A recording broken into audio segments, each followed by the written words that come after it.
Frane Selak. Frane Selak was a music teacher from Croatia whose life sounded normal until you heard his survival stories. In the early 1960s, he was riding a train when it left the tracks and crashed into an icy river. Many passengers drowned, but he says he broke his arm, swam out, and lived. Not long after, he flew on a small plane where a door suddenly blew open in mid-air. He claims he was thrown out of the aircraft and landed in a snowy field or haystack, while the plane crashed and killed most people on board. His bad luck continued on the ground. He says he was on a bus that slid off the road into a river. Yet again he escaped with only minor injuries while others died. 2 of his cars later caught fire in separate accidents, and both times he jumped out just before the fuel tank exploded. He also told of being hit by a bus and, years later, driving off a cliff but being thrown from the car and landing safely in a tree while the vehicle crashed below. Some people doubt parts of his story, but his legend spread around the world as a man who escaped death again and again. After all those near-death moments, he even won a large lottery prize late in life. People began calling him the world's luckiest unlucky man, someone always close to disaster but still alive. Tsutomu Yamaguchi. Tsutomu Yamaguchi was a Japanese engineer working for Mitsubishi during World War II. In August 1945, he traveled from his home in Nagasaki to Hiroshima on a business trip. On August 6, as he walked to the shipyard, a blinding flash lit the sky. The first atomic bomb exploded over Hiroshima, throwing him through the air, burning his upper body, and damaging his ears. He survived, spent the night in a shelter, and decided to return to Nagasaki, still bandaged and weak. Back in Nagasaki, he reported to work a few days later and tried to explain to his boss what he had seen in Hiroshima. As he was doing that on August 9, another bright flash hit the city. The second atomic bomb had just been dropped on Nagasaki. The building they were in shook, windows shattered, and walls buckled, but Yamaguchi survived again. His house was destroyed, yet his wife and infant son were safe, because they had taken shelter in a tunnel. Yamaguchi suffered radiation sickness, burns, and long-term health problems from both blasts, but he lived for many years after the war. For a long time he stayed mostly quiet, like many survivors who faced fear and stigma. Later in life he began to speak out against nuclear weapons, using his rare experience to warn others. Japan eventually recognized him officially as a survivor of both Hiroshima and Nagasaki. He lived into his 90s, a man who walked through 2 atomic blasts and kept going. Roy Sullivan. Roy Sullivan worked as a park ranger in Virginia and became famous as the man lightning hit more than anyone else. His first known strike happened while he was in a fire lookout tower. Lightning hit the tower, jumped to him, and burned his leg, leaving him frightened of storms but still alive. Over the years, lightning kept finding him in different places. He was struck while driving a truck, while standing in his yard, and even inside a ranger station. Each time he suffered burns, lost hair, or had holes burned in his clothes, but he survived. In one strike, the bolt blew him out of his vehicle and set his hair on fire. After that, he started carrying a small can of water in his truck, so he could put out flames on his head if it happened again. In total, he reported 7 lightning strikes across his life, a number that put him in the record books. People joked that storms seemed to chase him, and some coworkers were nervous about standing too close when dark clouds rolled in. Sullivan became very careful about the weather and often tried to outrun storms in his car. Even with his fear and injuries, he kept working as a ranger for many years. His story shows how one man met nature's deadliest bolt again and again, and somehow stayed alive. Ludger Sylbaris. Ludger Sylbaris was a laborer and sometimes troublemaker living in the town of Saint Pierre on the island of Martinique in 1902. The town sat below the volcano Mount Pelée and was known as the Paris of the Caribbean. Days before the disaster, he got into a street fight or was accused of disorderly conduct, and local police locked him in a small, thick-walled stone cell as punishment.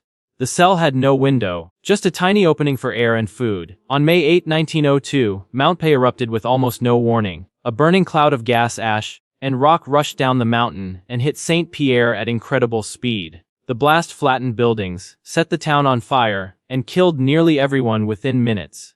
Around 30,000 people died that morning, making it one of the deadliest volcanic eruptions in history. Sylbaris was trapped in his cell as the heat and smoke passed over the town. The thick walls protected him from the direct blast, though he suffered burns on his body and had trouble breathing through the small air hole. After several hours or even a day, Rescuers searching the ruins finally heard his calls and broke open the cell.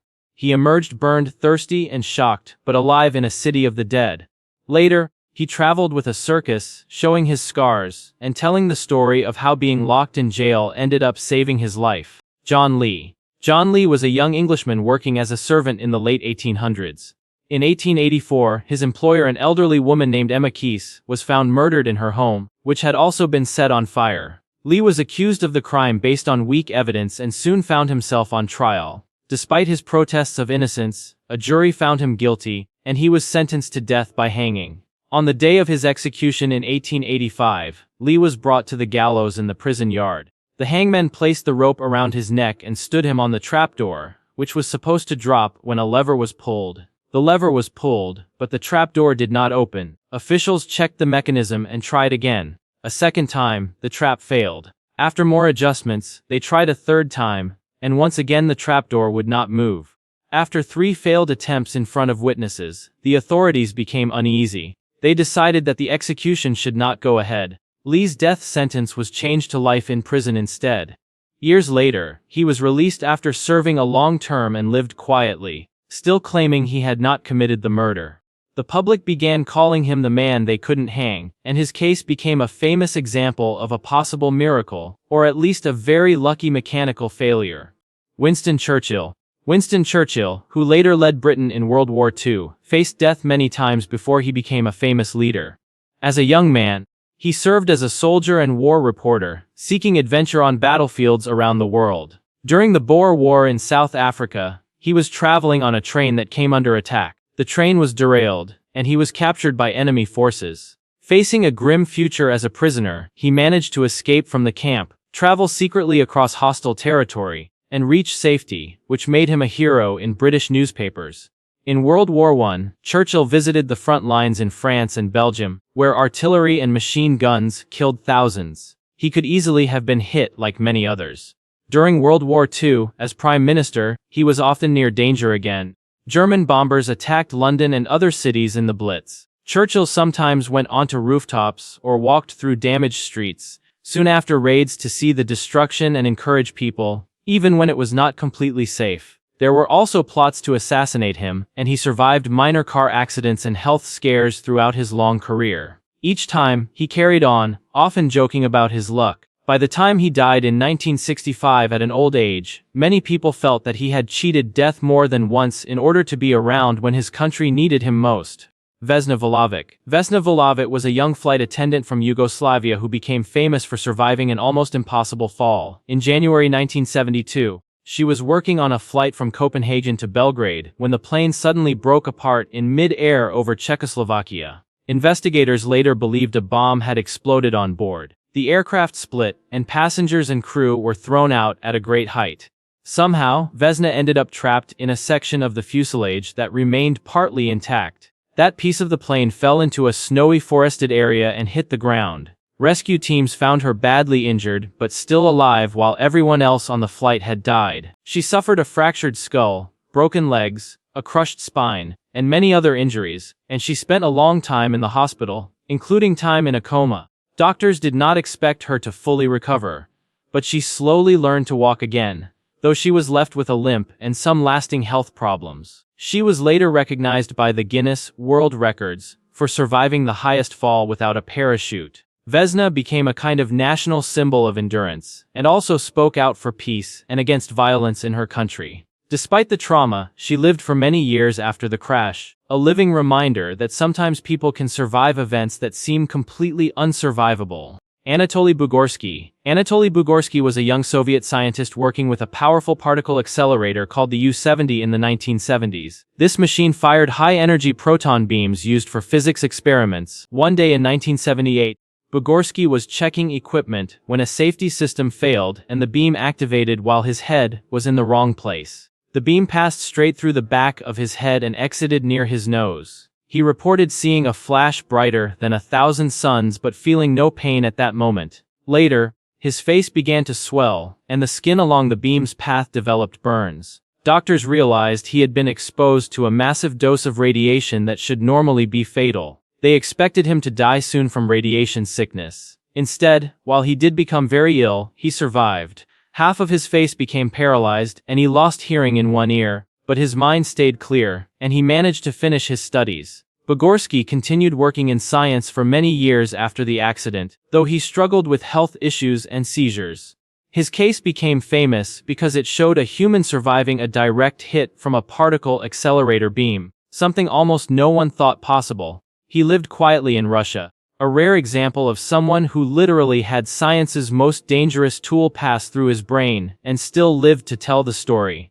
Hugh Glass. Hugh Glass was an American frontiersman and fur trapper in the early 1800s. In 1823, he joined a group traveling through what is now South Dakota on a hunting and trading expedition. While scouting alone one day, he surprised a grizzly bear with her cubs. The bear attacked him violently, tearing into his back, face, and legs before his companions managed to kill the animal. Glass was left with deep wounds and broken bones, barely clinging to life. The group tried to carry him on a stretcher but soon decided they could not move fast enough with him. 2 men were paid to stay with Glass until he died, and then give him a proper burial. After several days, those men believed his death was close.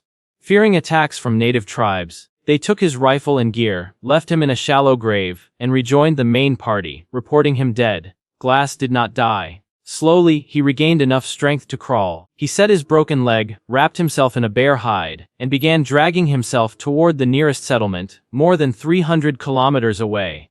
He survived by eating roots, berries, and even leftover meat from wolf-killed bison. After weeks of crawling and limping, he finally reached help. His story spread as a legend of endurance and revenge, showing how a man who was almost torn apart in the wilderness refused to give up. If you enjoyed these unbelievable survival stories, hit like, comment which story shocked you the most, and subscribe for more incredible true stories.